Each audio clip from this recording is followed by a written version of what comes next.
Olá, pessoal, sejam todos bem-vindos aqui, aqui na aula nossa do Caveira. Tudo bem, meninos? Como vão vocês?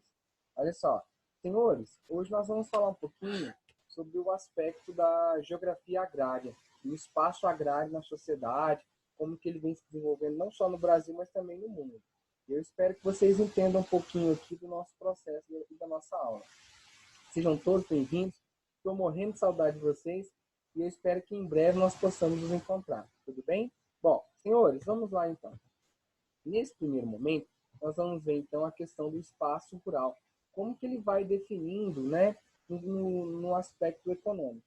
O espaço rural ele tem uma baixa quantidade de população, tá? Devido à questão da mecanização da terra. E no aspecto econômico, ele compõe o setor primário da sociedade. Bom, habitualmente o espaço rural ele tem algumas situações peculiares. Dentre elas, nós vamos observar uma questão, né, de um espaço rural, o habitat rural, ele se concentra no aspecto tecnológico, né, mas também ele acaba se tornando disperso no sentido populacional, pois as máquinas vão substituindo essa mão de obra e dando espaço a, as novas modernizações de produção no campo. Com isso, a mão de obra não preparada e não qualificada não encontra espaço suficiente. E outra coisa, a máquina ela produz, né, algo muito maior, a sua produção é muito mais elevada do que a grande quantidade de mão de obra que seria usada. Com isso, eu tenho um custo mais alto no primeiro momento de investimento, mas um barateamento nos custos de produção agrícola em larga escala, certo? Bom, nós vamos observar que a partir dos anos 60, não só isso, mas o início do século XX, ele é marcado pela chamada Revolução Agrícola, Revolução na Produção. Bom, e aí nós vamos observar que essa revolução na produção agrícola, ela atende às demandas, ou seja, a zona urbana. A zona urbana ela vem passando ao longo do século XIX, do século XX, um crescimento muito elevado da população. Com isso, a produção de alimentos deveria acompanhar o mínimo, né, para atender às exigências dessa densidade populacional, demográfica. Para isso, né, foi importante também a Revolução Industrial, ela acaba contribuindo para a revolução na produção agrícola, justamente para atender a essas demandas.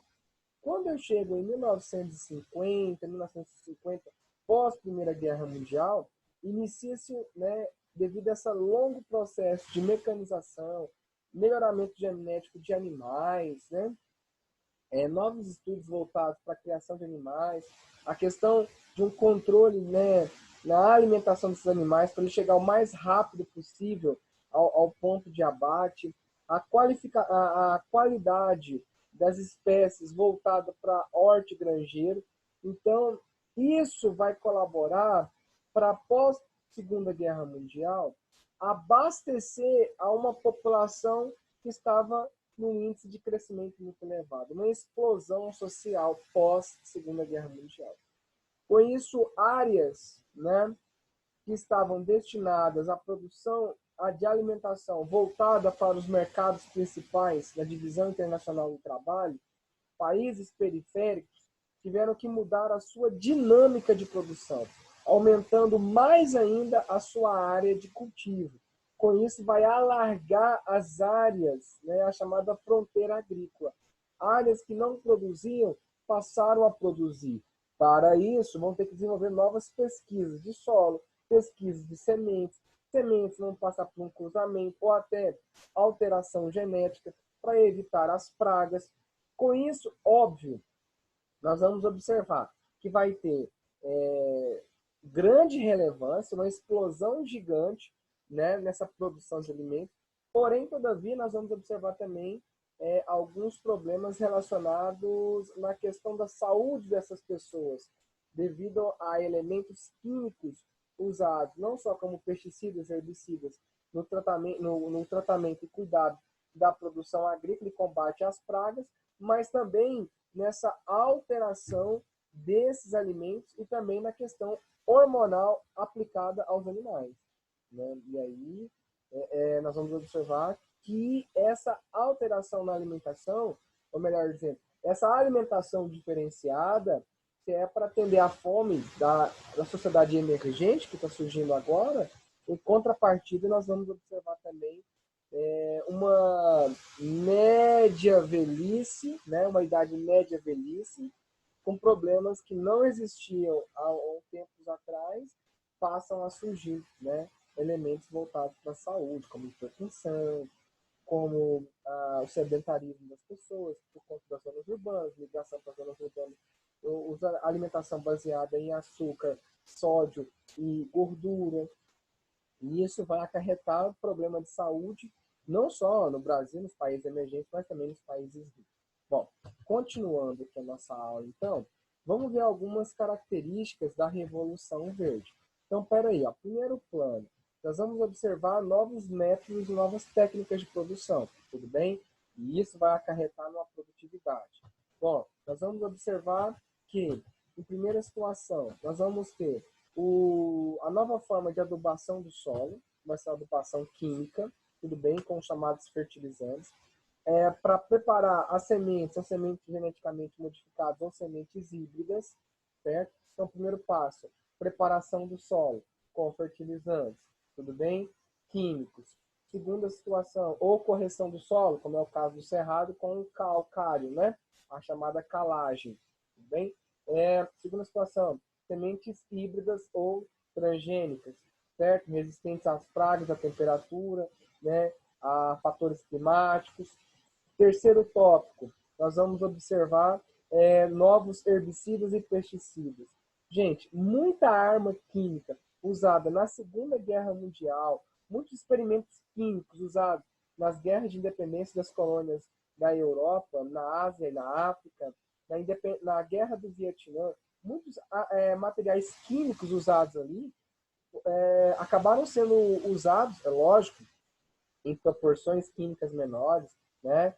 Mas como pesticidas, como herbicidas. Tá? Isso aí não tem como negar. Acabaram usando isso sim para a produção de alimentos. Vamos lá. Próximo passo nosso agora, como havia dito, sementes selecionadas, tá? E a mecanização da terra, os tratores. Então são esses 5 elementos que vão colaborar para a revolução agrícola. Eu tenho adubos, né? Correção do solo, fertilizantes, pesticidas e herbicidas, sementes selecionadas e a mecanização da terra. Agora, peraí, se naquela área havia uma população que dependia do trabalho braçal, ou seja, baixa escolaridade, dependia do trabalho braçal para sobreviver na zona rural, quando esse processo, né, da Revolução Verde, 1950, 1960, chegar nos campos brasileiros, não vai ter mais espaço para mão de obra rural. Com isso, a mão de obra rural, né, de baixa escolaridade, péssimas condições, que vivia na zona rural, acaba migrando para os grandes centros urbanos. E essa migração vai gerar um outro problema típico dos países emergentes. Pois, se ela tem pouco capital, poucas condições financeiras para morar na zona rural, quando ela migra para a zona urbana, ela não consegue morar na parte central da zona urbana. Então, ela vai viver, melhor dizendo, ela vai sobreviver em áreas periféricas. E nessas áreas periféricas, esse que é o problema, porque lá não tem condições necessárias, lá não tem educação, lá não tem moradia, lá não tem segurança, lá não tem hospitais, lá não tem infraestrutura, não tem água encanada, não tem energia elétrica. Então elas vão sobrevivendo na periferia dos grandes centros urbanos. E isso é o que acarreta os grandes problemas dos grandes centros urbanos, que é o alto índice de violência, uma baixa escolaridade, né, uma alta população, uma densidade demográfica muito grande por uma falta de planejamento familiar. Né? Então, isso está tudo agrupado. Se você fizer uma pesquisa, agora, no entanto, mas há 30 anos atrás, há 30 anos atrás no Brasil, Se você buscar no IBGE e nos estudos, a população periférica ela tem a sua origem, né, de áreas de zona rural, né, de interior, zona rural, que migraram para as zonas urbanas, né, à procura de oportunidades, nos grandes centros urbanos, à procura de oportunidade de emprego, pois lá na zona rural já não tinha, né, o suficiente de emprego para atender às suas necessidades de sobrevivência. Então, nós temos uma migração para o centro urbano. E isso as autoridades não se preocuparam. E o resultado é que nós temos um inchaço populacional nas grandes cidades, né? Controlar uma violência, se eu não tenho resposta, eu não tenho solução diretamente eficaz, é viver num estado de calamidade, né? Bom, vamos avançar um próximo passo aqui, nos implementos agrícolas, nos insumos agrícolas cada vez modernos, e hoje nós temos máquinas muito mais eficientes, que têm uma produção de alimento, né? O processo de plantio, o processo de jogar herbicida, sistemas de irrigação, todo que é o sistema de pivô, né? Colheitadeiras dos mais variados modelos, para os mais variados tipos de planta. Então, todo esse processo modernizante, ele gera um barateamento da produção, automaticamente um barateamento do produto final, mas em contrapartida ele gera desemprego na zona rural, né? E aí essa população que sobreviveu ou que vive na zona rural hoje, né? Hoje acredita-se que no Brasil 15% da população geral de 210 milhões de habitantes, só 15% moram na zona rural. Aí sim, esses que moram, né? Esses que moram na zona rural, eles vão ter que se aperfeiçoar para atender às exigências, né? Desse novo processo de produção agrícola. Aí sim, eles vão precisar de aprender, né, fazer cursos técnicos, saber fazer leitura, né, das máquinas, do sistema eletrônico de produção das máquinas, né?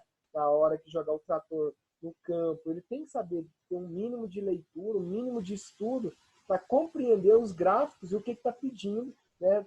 Compreender a leitura de GPS, né, assessoramento remoto, acidente geográfico, né, topografia, ele tem que ter um mínimo de instrução para resolver essas necessidades e as demandas na produção agrícola. Com relação à criação de animais, tudo vai mudar. Sistema de nutrição dos animais, se for para animal de corte, peso, né, gado faturado, é um outro processo. Se for um processo de produção de leite, né, melhoramento genético, para aumentar a produção de leite, e não só aumentar a produção, mas também era preciso aumentar a qualidade do leite. Se for um leite que tem mais proteína, esse leite tem um melhor recebimento no mercado, então um melhor preço do que apenas volume. Então são várias variantes que a população rural ela tem que adequar e passar por essas técnicas, entende? Para que ela tenha espaço, né? Para que ela tenha emprego na zona rural. Bom, continuando aqui o nosso processo também, como as colheitadeiras nós havíamos comentado aqui, né, as mais variadas, né, e o aumento, né, automaticamente, né, da rentabilidade do trabalho. O trabalho vai se tornando um trabalho mais específico, com a melhor qualidade, porque esse trabalhador passa por um treinamento, então o salário dele acaba dentro da área mecanizada, né? Deixa bem claro, de uma área mecanizada. Eu não estou falando de trabalho análogo à escravidão, não. Isso é outro tipo de trabalho que é totalmente braçal. Eu estou falando de áreas que são praticamente mecanizadas, é o que nós vamos ver. O trabalho ele vai ter uma maior especificidade e uma qualidade nesse emprego. Na verdade, a situação exige uma qualidade de emprego, entende? E vai ter um aumento na produção do solo. E aí vai chegar aquele argumento, né, que não existe solo ruim, existe análise de solo. E aí os químicos, os agrimensores, né, todo o pessoal voltado aí, até mesmo na mineralogia, né, voltado na área de correção, os agrônomos, voltado na área de correção do solo, eles vão acabar buscando novas técnicas e tecnologias, né, para tentar corrigir esse solo e para atender as demandas daquela área de produção agrícola. Bom, continuando o nosso passo aqui, relacionado aos transgênicos, atualmente estamos vivendo, né, no limiar de uma segunda revolução verde, eu estou falando agora, a partir dos anos 90 para cá, uma segunda etapa, que a primeira etapa é nos anos 50 até os anos 70, 80, dos anos 90 para cá, muda né, toda uma análise relacionada à produção agrícola, porque vai usar elementos, né, direcionados à questão da biotecnologia relacionados à engenharia genética. A diferença básica entre a engenharia genética e a agropecuária convencional, peraí, engenharia genética a gente vai usar para aquele tipo de produção intensiva. São áreas menores, mas que tem todo o uso de um insumo tecnológico para a sua produção. Uma área de produção agropecuária convencional são a área extensiva, que usa o pasto natural, né, que não tem uma preocupação com o manejo de produção. O gado cresce natural, o gado vai se alimentando naturalmente por pastos naturais. Tudo bem? Vamos continuar aqui. É o que os produtores convencionais, né, transferem genes, né, entre subespécies que naturalmente se cruzem, né, ao acaso, que a engenharia genética permite que os biólogos introduzam, né, no genoma de uma planta um gene completamente novo e exótico. Bom, para a gente compreender isso melhor, no campo da engenharia genética, nós vamos ter uma análise, uma pesquisa de anos para chegar à conclusão de que eles conseguiram criar um tipo de planta resistente ao calor do cerrado, por exemplo, resistente ao calor da savana africana, que é bem parecido com os fatores climáticos aqui do Brasil, ou, por exemplo, com áreas da Índia, né? Então, são essas necessidades, a alteração de uma soja que é plantada na Índia, plantada na China, uva plantada na China, que é diferente em uma região que não é apropriada. Então, em todo esse processo da genética agrícola, né, no aspecto da engenharia genética, que ela tem como seu principal objetivo atender às necessidades e demandas de uma determinada área, numa região, né, geopoliticamente falando, mas que aquele produto, aquele alimento atenda às necessidades e às dificuldades que se encontram naquela localidade. Certo? Bom, para isso que vem a engenharia genética, né, para solucionar esses problemas. Bom, olha só, não há estudos conclusivos sobre os efeitos na saúde e no meio ambiente. O mercado consumidor faz restrições ao consumo de produtos transgênicos. Os agricultores, né, ficariam reféns dos produtores de semente. Bom, isso aí, gente, é o lado, é a contraposição dos produtos geneticamente modificados. Em contrapartida, né, como o próprio material aqui fala, não há estudos que comprovam que o produto genético ele vai alterar, né, o elemento genético do nosso corpo, né, o nosso DNA. Isso não há estudos ainda que comprovam.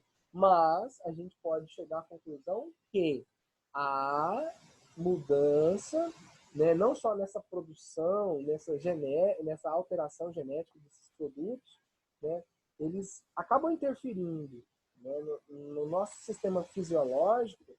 Bom, algumas, né, não há nada que comprova isso, mas há estudos que vêm buscando apresentar algumas situações.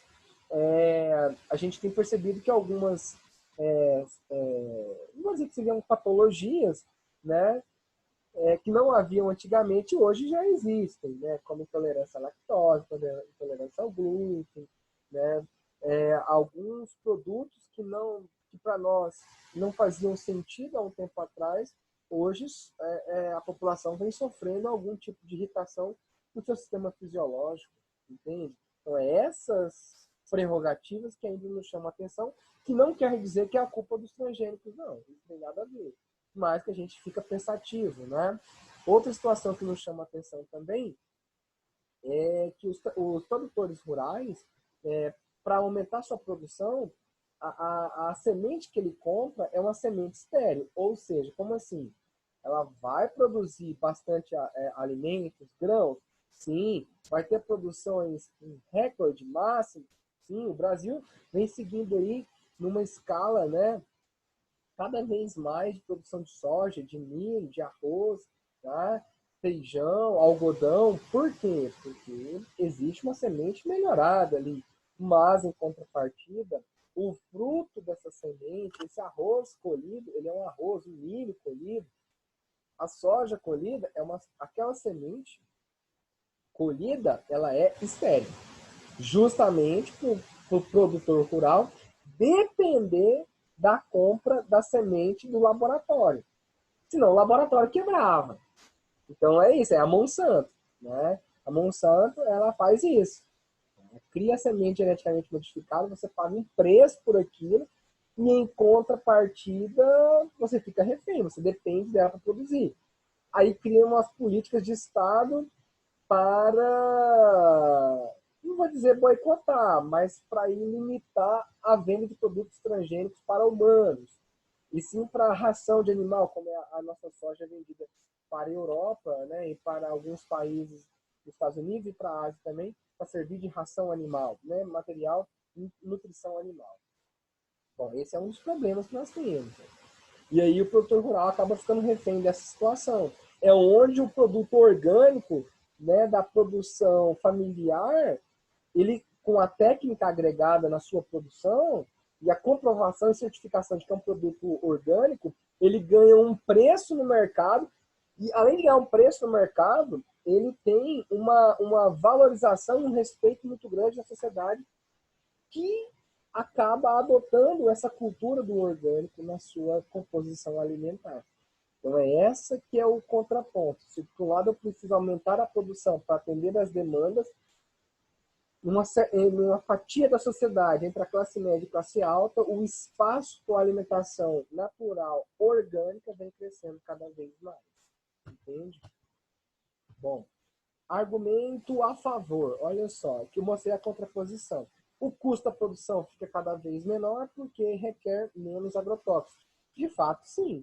Se eu tenho uma semente modificada, eu vou, né, na lógica, eu vou usar menos agrotóxicos. Mas muito cuidado.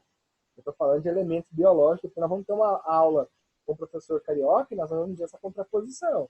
Será que combater essa praga ela pode ser benéfica ou pode gerar um impacto na cadeia alimentar? Nós temos que estudar sobre isso depois. A produtividade seria maior, aumentando a competitividade no mercado internacional. Ou seja, o produto ficaria cada vez mais barato porque ele aumentaria a produção. Ótimo, perfeito. Isso é muito bom para o grande produtor agrícola, né? Eu tenho uma área, uma produção gigante, né? Um latifúndio gigante. Eu tenho uma produção cada vez mais elevada na colheita, né? Na colheita de grãos, cada vez mais colhendo mais toneladas por hectare, mas em contrapartida, e automaticamente, se eu tenho uma grande produção, eu acabo forçando a queda nos preços do meu competidor no mercado internacional. Lembrando que esses produtos, né, no mercado internacional são chamados de commodities, são os produtos internacionalmente comercializados. Não apenas gênero alimentício, mas também minerais, tudo bem? No caso da produção de alimentos, eu tenho o feijão, o algodão, a batata, o milho, a soja, o arroz, lentilha e por aí vai. O trigo, né? O trigo, todo mundo fala assim, o trigo, beleza, dólar tá alto, maravilha. Maravilha para quem? Para quem é consumidor de pão, tá enrolado. Porque o Brasil não tem a produção de trigo suficiente para abastecer a todas as padarias, a toda uma produção de farinha de trigo para todas as padarias do Brasil. Então, é preciso importar trigo. Da onde? Do Uruguai e da Argentina. E aí está o detalhe. Se o Brasil tem que importar trigo, ele importa o quê? Em real ou em dólar? Em dólar. O dólar está alto, meu filho. Te prepara. Tá? O preço do trigo vai ficar alto, então o preço do pão que você compra vai aumentar também. Então, muito cuidado com o que fala aí. Tá? Aumentou o dólar? Cuidado. Vai acabar afetando o mercado consumidor de uma forma ou de outra. Tudo bem? Bom, eu só falei apenas da produção agrícola. Senhores, nós vamos observar outra coisa também nesse aspecto aqui. Deixa eu chegar aqui a câmera do lado aqui, ela travou aqui. Aí, né? Bom, nós vamos observar também, senhores, é o seguinte. Se eu pegar aqui de 96 até o ano 2000, as áreas, se você olhar no gráfico, as áreas de produtos transgênicos cada vez mais vem aumentando, certo? Uma produção cada vez mais elevada. Então, eu tenho tanto uma área de produção, certo? Quanto uma quantidade de alimentos, de sementes transgênicas cultivadas no Brasil. Até mesmo existem leis, tá, que regulamentam a produção de produto transgênico em solo brasileiro. Tem leis que regulamentam isso, tudo bem? Tá, olha só, nós temos aí, até o ano de 2002, um crescimento muito expressivo, né, de produtos direto e indiretamente, produtos transgênicos. Tudo bem? Bom, vamos avançar aqui agora para uma outra situação, que é os motivos que levaram a essa produção de alimentos, né, a Revolução Verde. Primeira situação, gente, acabou a Segunda Guerra Mundial, muitas áreas, a Europa estava destruída, não só a Europa, mas o norte da África, a Ásia, do modo geral, né, vários países asiáticos destruídos. Então, era preciso aumentar a produção de alimentos. Né? A produção de alimentos é suficiente para suprir as necessidades alimentares da população mundial a partir da Segunda Guerra Mundial. A produção global de alimentos superou largamente o crescimento da população. Então, preste atenção, essa Revolução Verde ela veio para suprir as necessidades. Só que essas novas técnicas de produção agrícola, como sementes modificadas, fertilização do solo, mecanização do solo, herbicidas, sistemas de irrigação, colheitadeira, isso fez aumentar tanto a produção de alimentos, mas tanto que acabou mudando a dinâmica de produção, adotando sistemas que jamais foram vistos. Criação de animais é sistema industrial. Então, a pastagem não é necessária, a pastagem acaba não sendo, né, a fonte principal de fornecimento de nutrientes para as necessidades do gado, por exemplo. Então era preciso complementar essa nutrição animal. E aí passa a usar sementes para complementar, ureia, sal, né, farelo de milho, farelo de soja e outros mais, leveduras, enfim, para a criação, né, produção de leite, cevada, né, e por aí vai. Então a dinâmica na produção de alimentos aumentou demais. E aí a gente vai ter um resultado disso no mercado consumidor. Quer dizer que as pessoas também passaram a consumir mais. E se as pessoas passam a consumir mais e gastam menos energia, então ela acumula energia, que é a gordura do nosso corpo. Né? E se eu tenho uma vida cada vez mais confortável, sedentária, e uma alimentação cada vez mais calórica, e se eu como cada vez mais, né? Se antes as pessoas comiam uma vez por dia, 2 vezes ao dia, almoço e janta, né? E depois vai começar a comer 3 vezes ao dia, acredita-se que nos países ricos a alimentação é mais de 3 vezes ao dia. Com isso, gera uma população que acumula gordura, porque essa alimentação é a base de gordura e de açúcares e sódio. Ela vai ter uma população com alto índice de sobrepeso, e aí essa população acima do sobrepeso gera um problema de saúde para o Estado, como hipertensão, como problemas relacionados à cardíaca e circulação, sistemas de AVC, né, circulação, derrame cerebral, além de outros fatores relacionados à questão do próprio sobrepeso no corpo da pessoa, né, desenvolvendo o sistema diabetes e outros mais.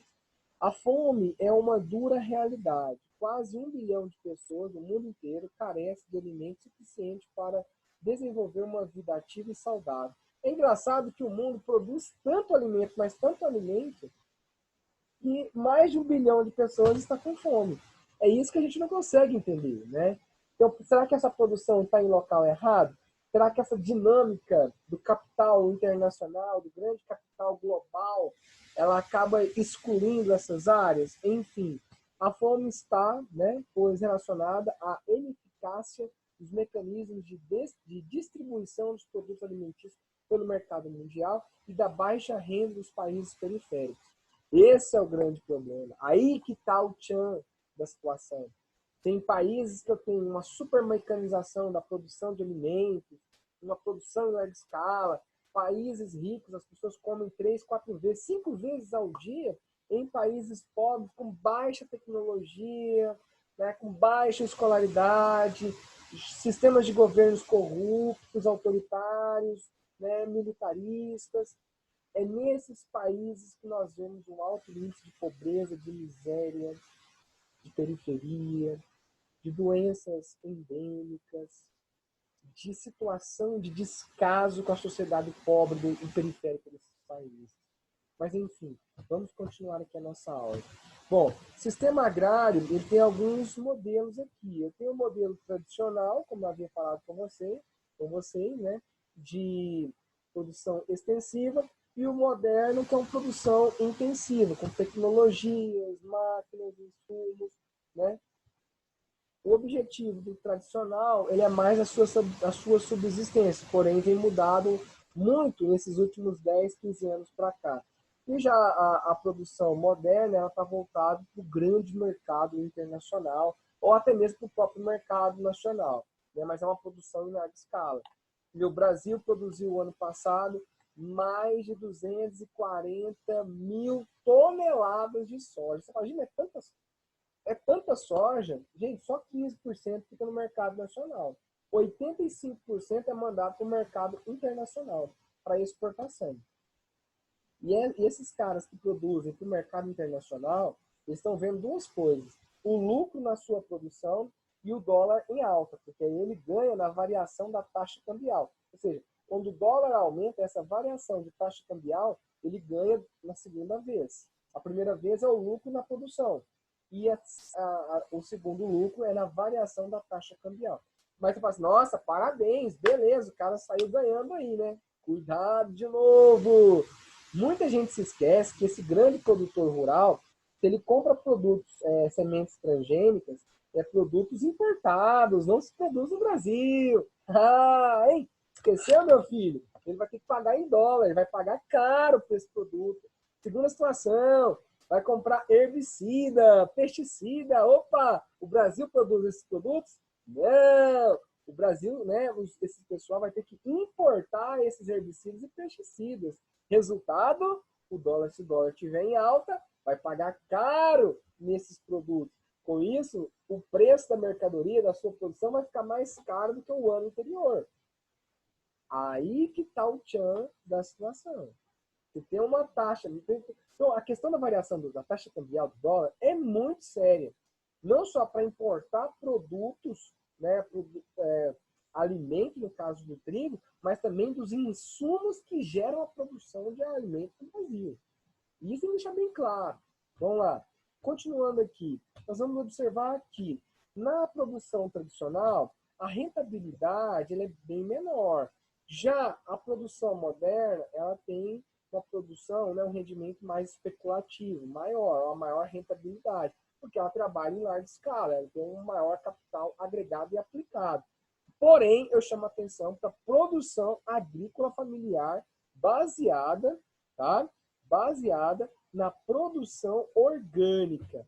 Essa já é diferenciada. Por quê? Ela produz menos, mas seu produto no mercado consumidor de orgânicos paga o preço que o mercado definir.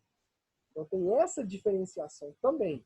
Bom, continuando como eu havia dito, de um lado eu tenho a produção em larga escala, mecanizada, da Revolução Verde, e do outro lado eu tenho a produção tradicional familiar. Bom, continuando aqui o nosso trabalho, nós vamos lá. Sistema agrário tradicional tem como base a produção, né, diversificada numa policultura, esse é típico da produção familiar, certo? De pequenas propriedades. E tem que falar, mas e aí, como é que esses caras sobrevivem? Gente, presta atenção. 85% de todo o alimento que chega no Ceasa do Brasil inteiro, de todos os Ceasa, todos, é feito da pequena e média propriedade brasileira. Vocês sabiam disso?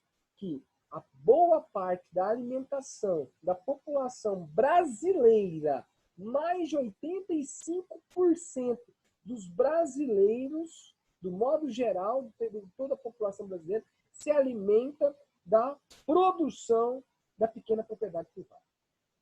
Entendeu? Da pequena propriedade. Ou seja, é trabalho agrícola, né? É área aí de, no máximo, 10 alqueiros, 5 alqueiros, 2 hectares, né? É hortaliça. Então não é uma área muito ampla, porque até mesmo, como ela não tem uma grande tecnologia, ela demanda de uma mão de obra. E geralmente essa mão de obra é uma mão de obra familiar. É o pai, os filhos, os netos que ajudam naquela produção daquele alimento. Tá? Uma de suas principais características é o atraso técnico-tecnológico, que implica pouca produtividade, pouca produção, tanto em área quanto em trabalhador. As unidades produtivas são de pequena extensão territorial e tendem a se transformar em minifúndios, né, com crescimento familiar. Bom, outra coisa que a gente chama atenção, deixa bem claro, a população vem mudando, as tecnologias também vêm mudando.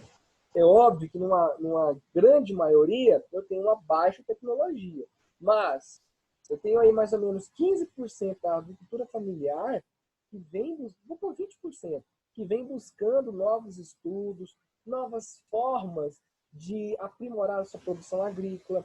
Os seus filhos ou os seus netos fazem curso técnico ou universitário voltado para a produção agrícola.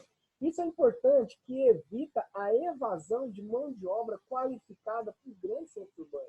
Ora, no grande centro urbano, eu não preciso de um engenheiro agrônomo, eu preciso na zona rural. Eu não preciso de grande quantidade de veterinários na zona urbana, mas eu preciso o quê? Também de veterinários na zona rural, para atender essa demanda de produção, logo que o Brasil tenha como a sua vocação a produção agrícola, desde o processo de colonização, né, com o ciclo da cana-de-açúcar. Né? Então, eu tenho essa demanda e essa exigência de produção agrícola. Né? E depois eu vou fazer minha crítica a isso em outro momento.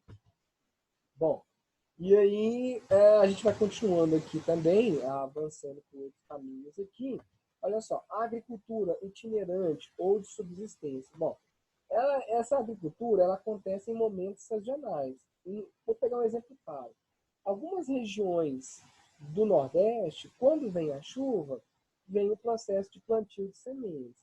Assim que a chuva vai estiando, é o tempo da colheita, e eles vão ter que esperar a próxima chuva para produzir, porque é uma região que demanda das necessidades dos fatores climáticos, certo? Então isso, se tiver uma seca muito prolongada, eles não vão produzir e automaticamente vai gerar fome e miséria naquela localidade, forçando as pessoas a migrarem daquela região para uma outra região ou para o centro urbano.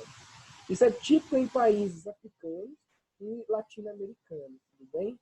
Bom, essa produção de alimentos, né, como ela é itinerante, de subsistência, ela acaba também atendendo às necessidades familiares. Na África é muito típico isso. Naquele filme, o menino, o garoto que caçava ventos, acho que é isso mesmo. Cara, acho que é isso mesmo, o garoto que caçava ventos.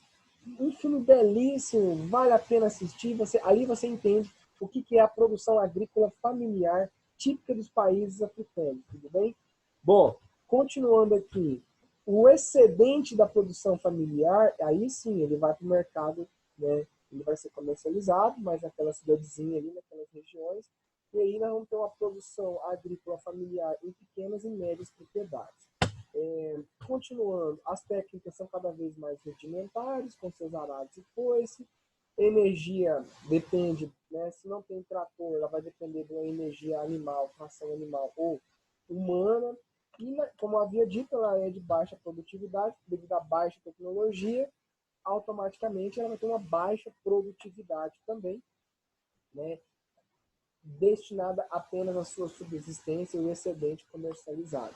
Como eu havia dito, regiões periféricas brasileiras, não só periférica brasileira, mas regiões interioranas, de condições climáticas desfavoráveis à produção de alimentos.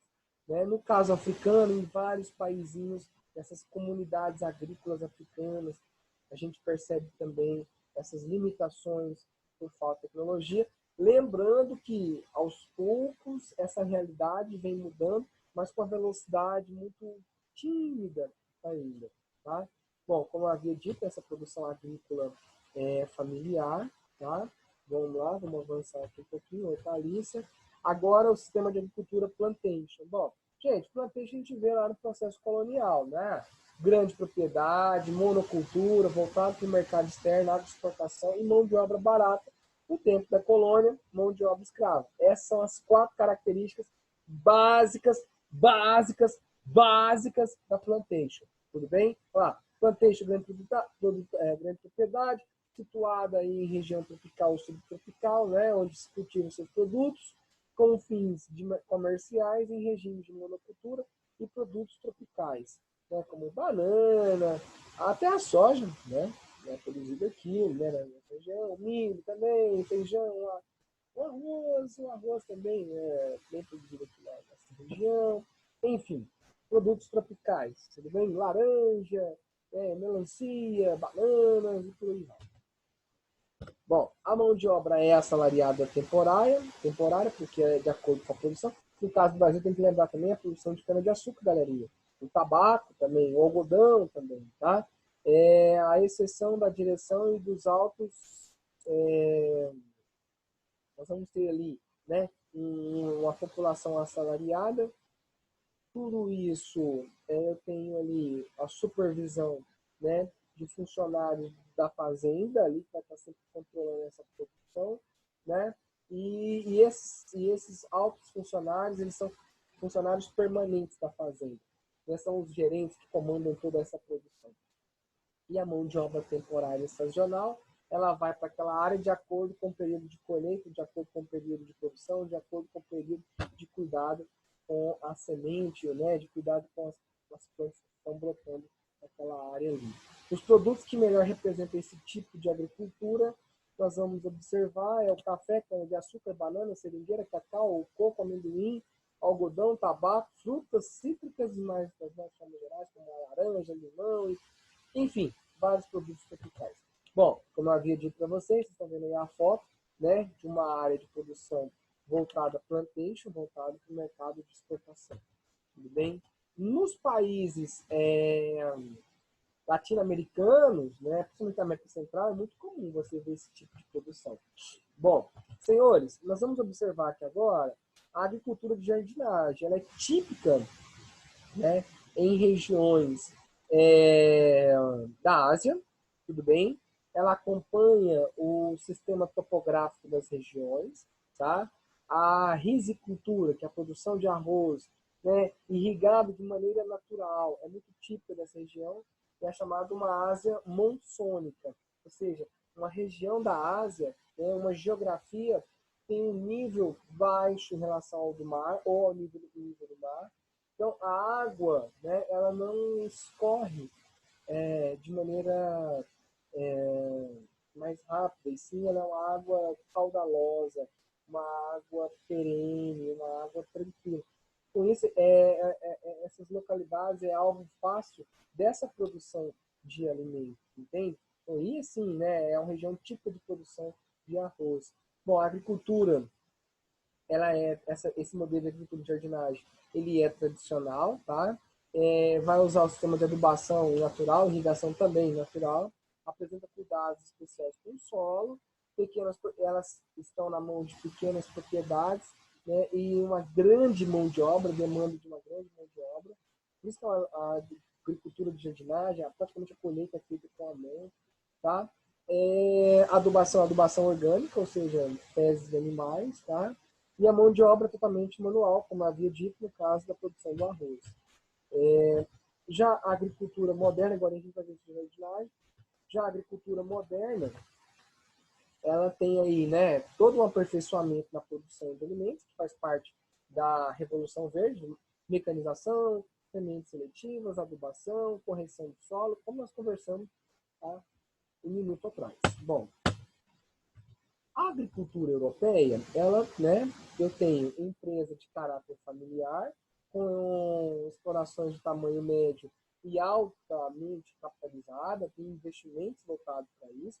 Aí basta eu ter a produção de azeitonas, né, de oliva, né, do azeite de oliva, é um exemplo clássico.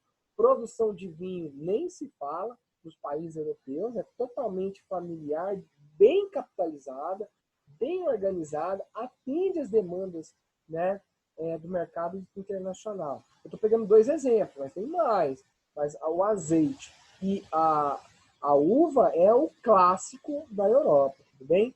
Além da cevada, além do centeio, além da aveia, a agricultura europeia constitui fonte de renda de poucas famílias e dedica-se, em média, a menos de 8% da população economicamente ativa e em uma das mais protegidas do mundo. Então, olha só, se eu pegar a população europeia que está no campo, é apenas 8%. Mas, em contrapartida, ela domina um vasto espaço no mercado internacional. Tudo bem? Tá? Ela abastece não só o mercado nacional, mas também o internacional. que esse é o caso aí da produção em larga escala. Bom, continuando aqui, nos Estados Unidos, essa agricultura ela toma uma dinâmica que no Brasil, a partir dos anos 90 para cá, também acompanha isso, que é a chamada agricultura industrial, né? A agroindústria. Tudo bem? Aí nós vamos ver como que isso funciona. Bom, é uma exploração ainda de caráter familiar, ou seja, passando de pai para filho, mas agora a produção agrícola ela tem um caráter empresarial, certo? Eu tenho um investimento muito mais elevado, ou pelo menos a busca de capital para atender essas exigências e demandas de produção, certo? E aí a ideia é, eu vou produzir para atender a indústria. E a indústria, que antes ficava no centro urbano, ela passa a direcionar-se para a zona agrícola. Então, por exemplo, exemplo básico aqui, a Seara, o BR Foods, né? Se ele quer aumentar a sua produção de alimentos, a produção de produtos embutidos, então a sua granja de suínos e de aves, né? O sistema de agricultura vai ter que ser em áreas próximas às zonas rurais, para baratear o transporte da produção de farelo, né? E aí vai surgir as fábricas de produção de ração animal. Então, essa fábrica de ração animal, ela compra das cooperativas de alimentos para abastecer essas fábricas que abastecem a granja. E aí eu vou ter o quê? E essa granja fornece matéria-prima, animais, para as indústrias de foods, né? Então, é toda uma cadeia. Se algum dessa corrente de produção parar, meu amigo, trava toda a produção. Basta lembrar quando teve a greve dos caminhoneiros no Brasil, né, no ano de 2018.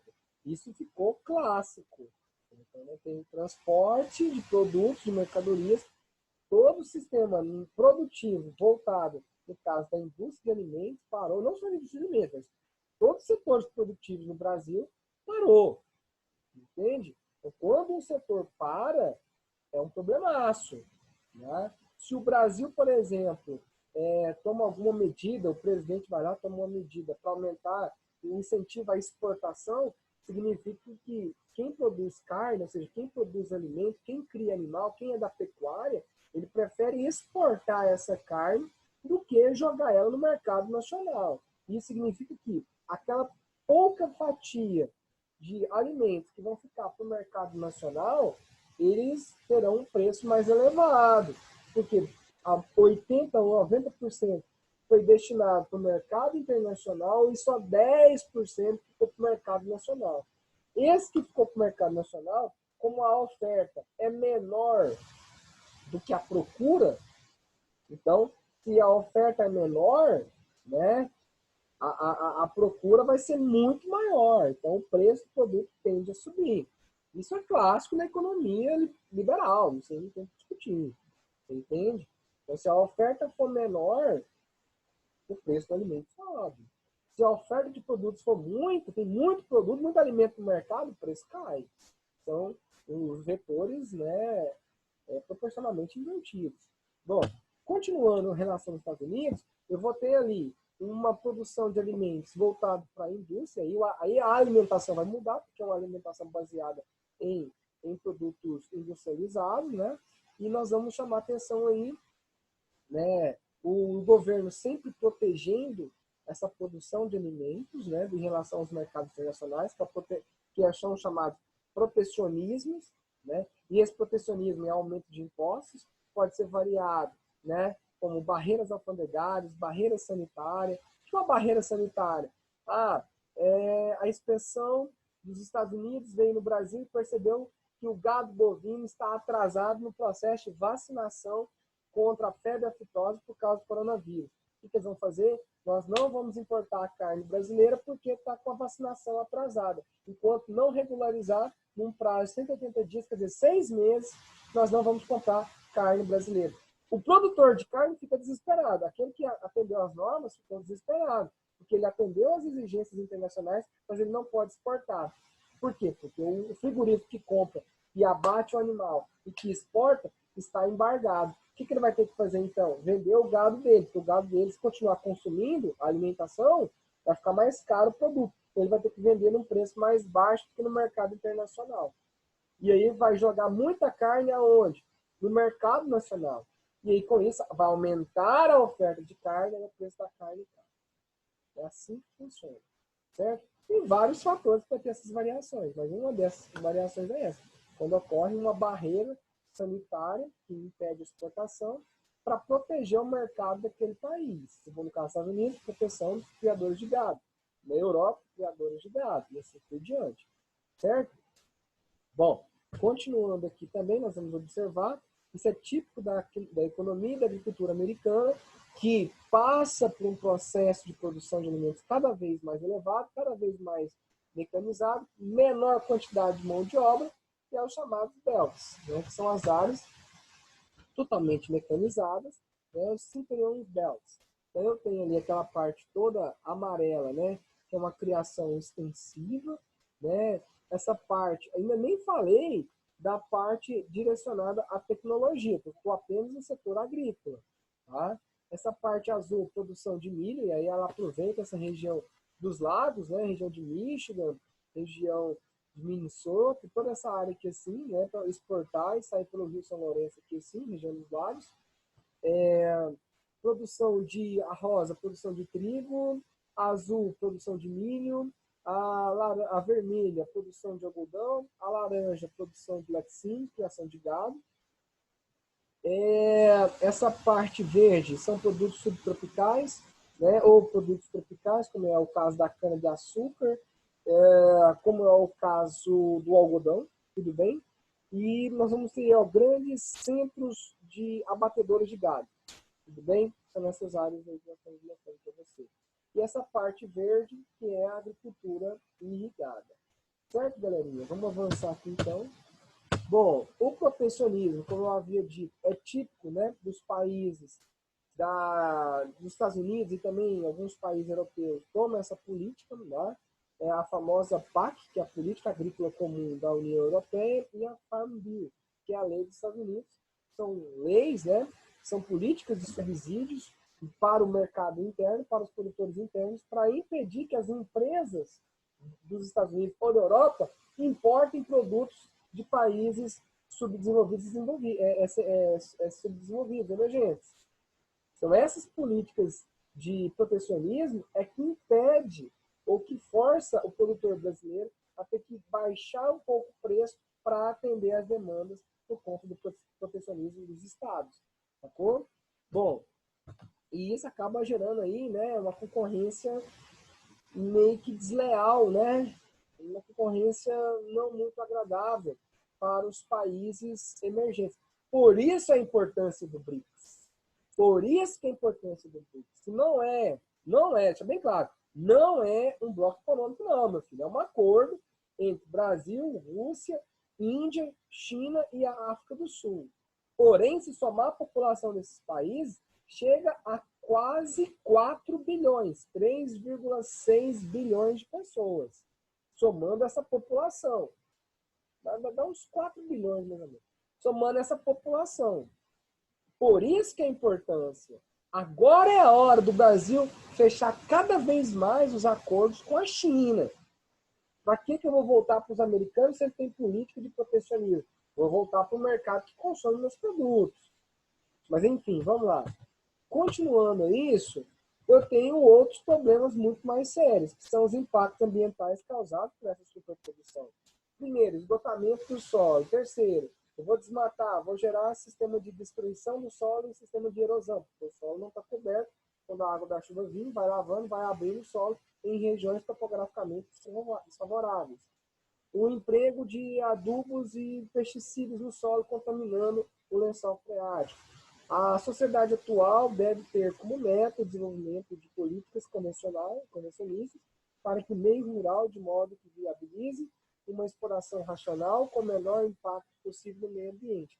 Isso é uma política de desenvolvimento sustentável. Eu posso aumentar a minha produção? Posso, mas sem gerar impacto no solo. Desenvolvimento sustentável voltado para o setor agrícola. Tudo bem? Bom, e aqui a gente encerra a nossa aula de hoje.